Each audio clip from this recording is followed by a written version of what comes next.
is actually making into this earth. Everyone dies some stage, you know? So I think across the board, one has to be happy inside. No matter if other material possession one owns, how much a car and driving. Very, very careful of other people we choose to hang around with and associate them, because you soon become like the people who spend versa with hell. The sheep come to punch around of lions. She receive it on an eye. So pick your friends and your circle wisely. Much as the kids is, it starts to flourish and grow, you know, and blossom, rather than perish, made away and die. So look at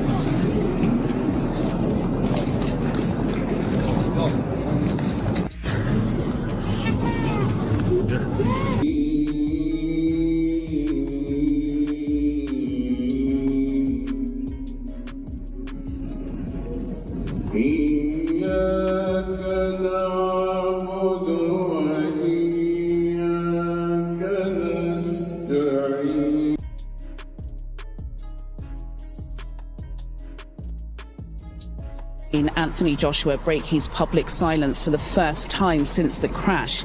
In a post that was shared to Instagram, the world heavyweight champion released an image alongside what appears to be perhaps the parents of Gami and Ayodele, offering a quiet but powerful tribute to two men.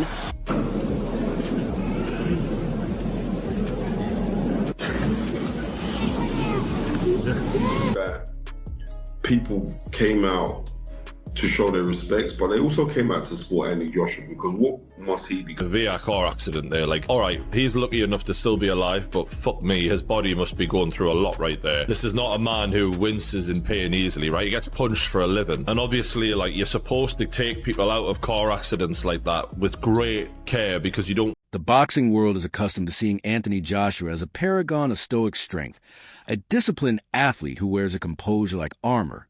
Yet, that armor was completely shattered following a devastating car crash in Nigeria that claimed the lives of two men who were far more than just members of his entourage. For the first time since the tragedy, the usually private heavyweight champion broke his silence, not with a press conference or a statement about his career, but with a quiet, powerful tribute on Instagram that laid bare the depths of his grief. He released an image showing himself standing alongside what appeared to be the parents of Sina Gami and Latif Ladadella, the two close friends he lost in collision. The caption consisted of just 3 words, heavy with biblical resonance and personal commitment: "My brother's keeper." Those 3 words resonated far more deeply than any post-fight interview ever could. They were not the words of a global sports superstar managing his image. They were the anguished cry of a man reeling from survivor's guilt and making a solemn vow. It's just sad. It just makes you realise how valuable life is, and how things can change in a heartbeat. So when we talk about fights and we talk about beefs, and these things are just nothing when it comes to real life and losing your life. So it was a sad thing to hear, sad thing to see. God knows how it'll affect those that saw it mentally, emotionally. But you've got to think about these 2 men were somebody's child, someone's brother, and that's what you've got to think about, those people that have lost their life. It was a declaration that while Sina and Latif were gone, his responsibility to them had not ended. He was publicly committing himself to care of the families they left behind, taking on a burden of duty born from profound love and loss. The post signaled that the Anthony Joshua who emerged from that wreckage was fundamentally changed, a man now carrying the crushing weight of a promise to honor the dead by protecting the living. The depth of Joshua's devastation had already been terribly visible to those who attended the funeral service at the Central Mosque in London, after being cleared by doctors in a Nigerian hospital, miraculously escaping major physical injury himself. Joshua flew straight back to the UK to pay his respects. There, surrounded by mourners and prayers, the world-famous boxer everyone knew simply ceased to exist. In his place was a broken man, completely unguarded, saying an impossible goodbye to 2 people who meant the world to him. Spencer Farron, who was present at the service, witnessed a side of Joshua that few ever see. He recalled preparing to leave without disturbing the grieving champion, only to feel a tap on his shoulder. Turning, he found Joshua. They shared a brief chat and a poignant embrace before parting ways. Farron noted that while funerals are never easy, the single moment of connection spoke volumes about the crushing emotional load AJ was carrying. It was a raw, unfiltered glimpse into a heart torn apart by sudden loss.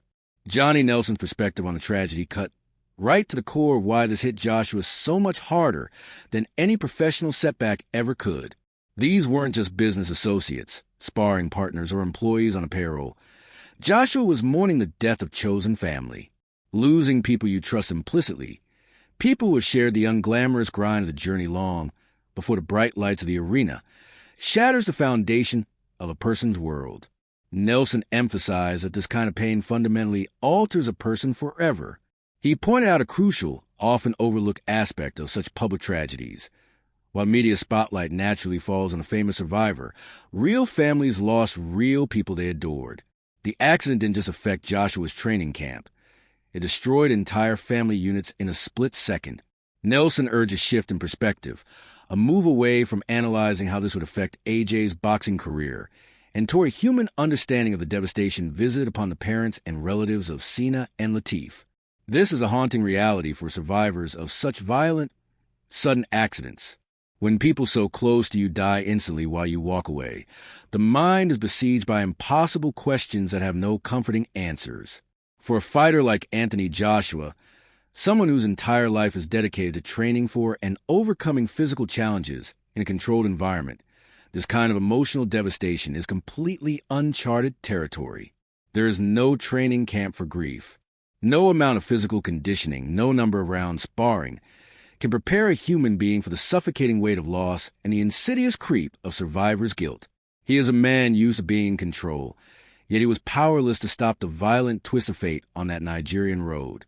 In his rare public comments following the funeral, listening to Anthony Joshua speak revealed just how deeply this tragedy had recalibrated his entire outlook on existence. The disaster stripped away the superficial layers of titles, fame, and wealth, leaving behind someone who had learned the hardest lesson life has to offer.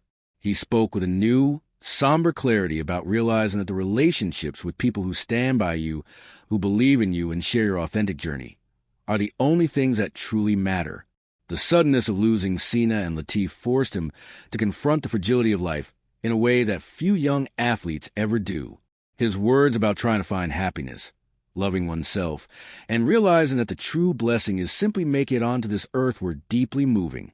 He reflected on the inevitability of death, offering an insight that regardless of material possessions, what car you drive, what you own, you must be incredibly careful about the company you keep. He spoke about how you eventually become the people you spend your time with, urging others to choose friends wisely, to surround themselves with those who help them blossom rather than perish. It was a philosophy born from the ashes of a terrible trauma. The universality of this pain was evident in the reactions from across the boxing world, proving that some things transcend sport entirely. Even Gerald Miller, who has had his share of intense, often bitter conflict with Joshua over the years, couldn't help but feel genuine sympathy for what his rival was enduring.